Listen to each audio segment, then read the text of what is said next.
Kyrsten Sinema has made quite a name for herself by being terrible. She's one of the most corporate of the corporate Democrats, one of the most right-wing of the Democrats, and now she takes pride in it. She started out by being some sort of DSA member.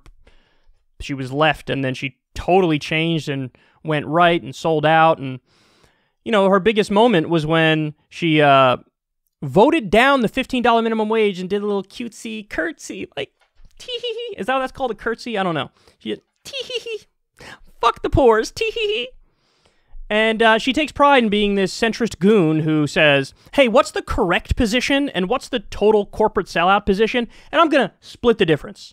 So, you know, Republicans say, let's not have a minimum wage, or let's keep the minimum wage at $7.25. And Democrats say, let's do $15. I'm going to say maybe 11? Let's do 11. Let's do 11, which, and then tie it to inflation or median wage growth, which means it'll permanently not be a living wage. So I did the bidding of the corporations while pretending I'm for the people. That's Kyrsten Sinema. Well, look at what we just got here. So Melanie Zanona tweets, Kyrsten Sinema, the Senate's most colorful member, posts a pic of herself on Instagram rocking a fuck off ring and sipping what looks like sangria. So this, I love this picture for so many reasons. This says everything about Kyrsten Sinema. So let me dissect this for you. Kyrsten Sinema, she's got the colorful hat, and she's got the colorful glasses because I'm stylish and I'm fashionable. Okay, people?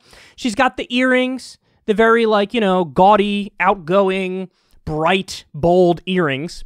And she's sipping an alcoholic drink, sangria, because I'm cool, I'm hip, I'm with it, I drink. What do you think, kids out there? If you're 20 years old, 21 years old, 25 or whatever, you go out and party. I like to party.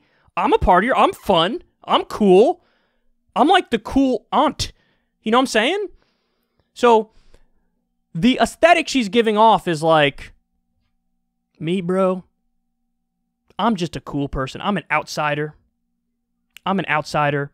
I'm not like these stuck-up, old-school, ancient, dusty-ass politicians in Washington, D.C. I'm hip. I'm with it. That's what I am. And then the ring, if you zoom in on that, you could see, it says, fuck off. Because, you know, she wants to make sure she puts the exclamation point on the notion, like, I'm edgy.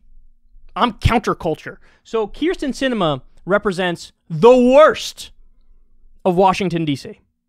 because she's the first one to hide behind the new age jargon about, like, my trauma, I'm so traumatized by X, Y, and Z. She's the first to hide behind identity politics, invoke whatever it is, misogyny, sexism, racism, transphobia, whatever.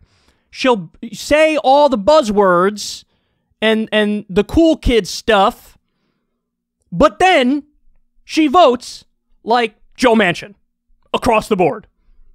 So she's the most right-wing Democrat, the most corporate and corrupt Democrat, but she gives the aesthetic of change and outsiderism. And that's why I despise her with a burning passion. She loves the attention. She loves, you know, she's a deep, delusional narcissist.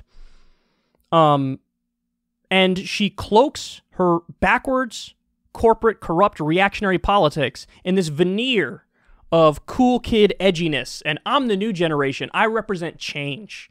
Step aside, old people. The young ones are coming in to vote exactly like you guys just voted, but do it while dressing in a gregarious way and saying things like trauma and using pronouns like she and shit.